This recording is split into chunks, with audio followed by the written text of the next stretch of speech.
So for a while, the Scream fandom has been going crazy with theories on who the new killers are and what they're up to and what is the agenda. So this may constitute major spoilers. I will say, even when the quote killers are revealed, still a lot of questions and a few details have not been clarified.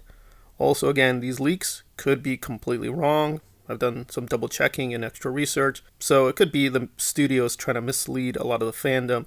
That's totally possible, and these are fake leaks. They're not very real. Take all this with a grain of salt. So, what is the revelation, or who are the killers? Well, apparently it is Detective Bailey, and he's been seen in the trailers, and Ethan.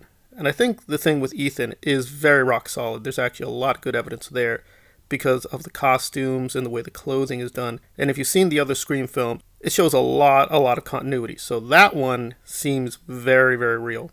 However, Bailey still feels a little weird, and especially when the explanation is given and the connection to STU, which I think most fans will probably find a little lame and weak. So what is the story? Well, essentially, Bailey and Ethan are part of a family, and they are connected to STU.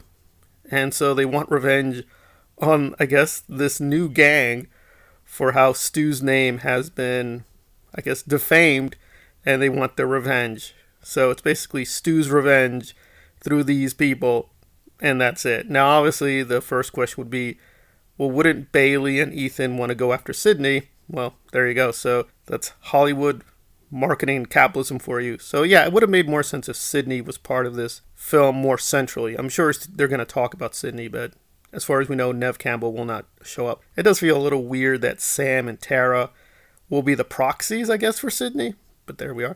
Now with Ethan, this definitely feels real because if you have seen all the Scream films, yes, it's true. Each time the killer is revealed, they're wearing a certain piece of clothing. So that is very interesting, and that is a very strong clue. So the Ethan part seems actually very strong. And it's believable that Bailey could do these things because, again, this Ghostface seems very brutal, has a lot of resources, and is extremely tough and powerful.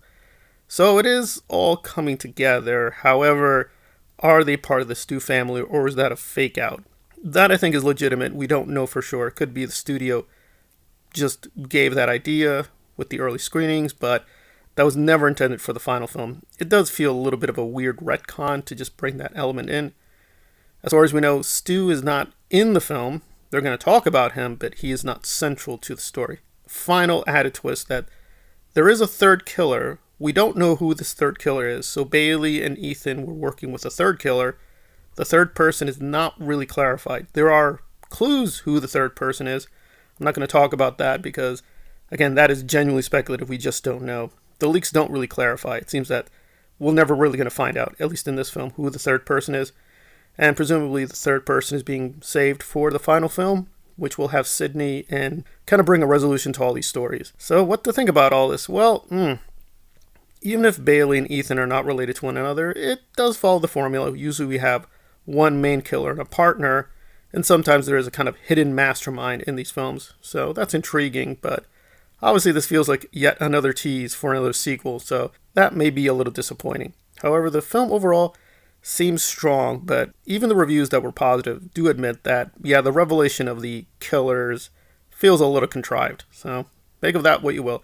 But the film as a whole does seem strong from the reviews and the early reactions. So it will be a good film, but the actual killers themselves, not that interesting. It's just functional to the plot. So come in with somewhat mild expectations on the secrets of who the killers are. But who this third person is may actually be intriguing, but that will have to be for Scream 7. And there we are.